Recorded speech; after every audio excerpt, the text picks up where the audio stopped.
नेपाळमधील उसळलेल्या हिंसक जनआंदोलनानंतर नेपाळचे पंतप्रधान के.पी. शर्मा ओली यांनी राजीनामा दिलाय।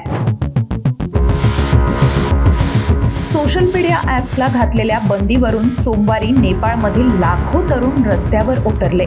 सोशल मीडिया ॲप्स बंदी हे एक कारण असलं तरी भ्रष्टाचार, सत्तेचा गैरवापर आणि दडपशाहीच्या विरोधातील हे आंदोलन असल्याचं सांगितलं जातंय। नेपाळमधील अनेक शहरात तरुण आंदोलकांनी सरकारविरोधात घोषणाबाजी करत सरकारी धोरणांचा निषेध केलाय।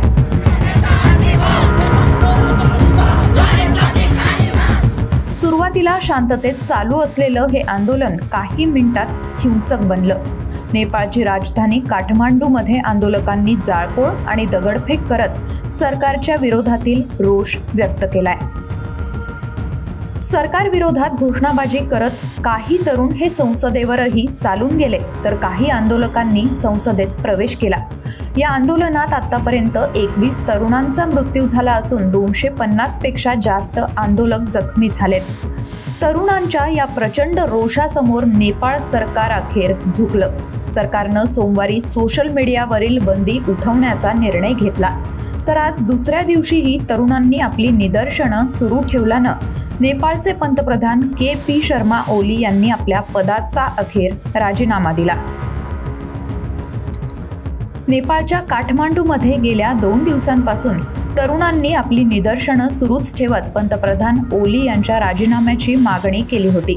सोशल मीडिया बंदीनंतर आक्रमक झालेल्या आंदोलकांनी सोमवारी राजधानी काठमांडूमधील पंतप्रधान के.पी. शर्मा ओली यांच्या पक्षाच्या CPNच्या कार्यालयाला आग लावली होती। यानंतर नेपाळमधील ललितपूर येथील सुनाकोठे इथं आंदोलकांनी दळणवळण, माहिती आणि तंत्रज्ञान मंत्री पृथ्वी सुब्बा गुरुंग यांच्या घरालाही आग लावली। सुरुवातीला आंदोलकांनी मंत्र्यांच्या घरावर दगडफेक केली आणि नंतर परिस्थिती जाळपोळीपर्यंत पोहोचली। नेपाळमधील हिंसक आंदोलनाची नैतिक जबाबदारी स्वीकारत गृहमंत्री रमेश लेखक यांनी सोमवारी आपल्या पदाचा राजीनामा दिला। यानंतर नेपाळच्या आणखी 9 मंत्र्यांनी राजीनामा दिल्याचं समोर आलं, ज्यात कृषी मंत्री रामनाथ अधिकारी आणि आरोग्य व लोकसंख्या मंत्री प्रदीप पौडेल यांनी देखील आपल्या पदाचा राजीनामा दिला आहे। आता के.पी. शर्मा ओली कोण आहेत ते जाणून घेऊयात। के.पी. शर्मा ओली प्रथमच 2015 मध्ये नेपाळचे पंतप्रधान झाले। ऑक्टोबर 2015 ते ऑगस्ट 2016 या काळात त्यांनी पंतप्रधान पद सांभाळलं, मात्र पाठिंबा कमी झाल्यानं त्यांना राजीनामा द्यावा लागला। ओली दुसऱ्यांदा 2018 मध्ये पंतप्रधान झाले।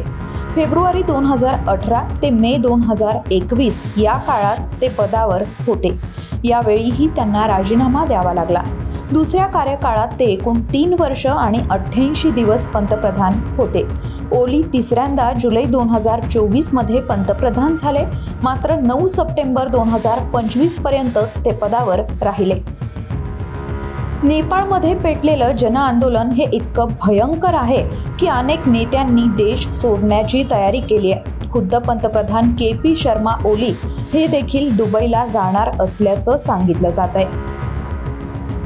नेपाळमधील तरुण रस्त्यावर का उतरले आहेत हे देखील जाणून घेऊ। नेपाळ सरकारनं एक नवीन बिल संसदेमध्ये आणलंय, ज्यात सोशल मीडिया प्लॅटफॉर्म्सना स्थानीय प्रतिनिधी नियुक्त करणं, नोंदणी आणि जबाबदारीचे नियम ठेवणं अपेक्षित होतं।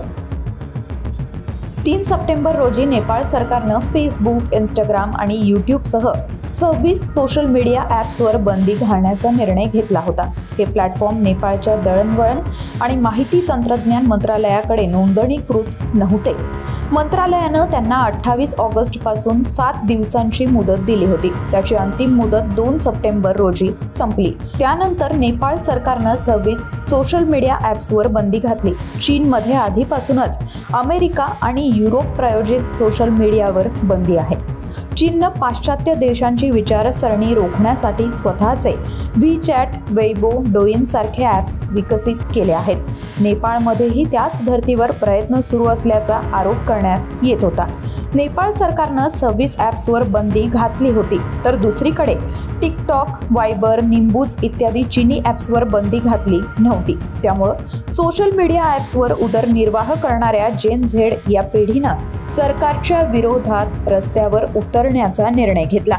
सध्या नेपाळमध्ये जोरदार निदर्शनं सुरू असून कायदा आणि सुव्यवस्थेचा बोजवारा उडाला आहे. अनेक मंत्री देश सोडण्याच्या तयारीत असून पोलीस यंत्रणा पूर्णपणे कोलमडली आहे. तुर्तास इतकंच. यासंबंधीची आर्थिक माहिती जाणून घेण्यासाठी माय महानगर लाईव्हला सबस्क्राईब करा आणि बेल आयकॉन प्रेस करायला विसरू नका.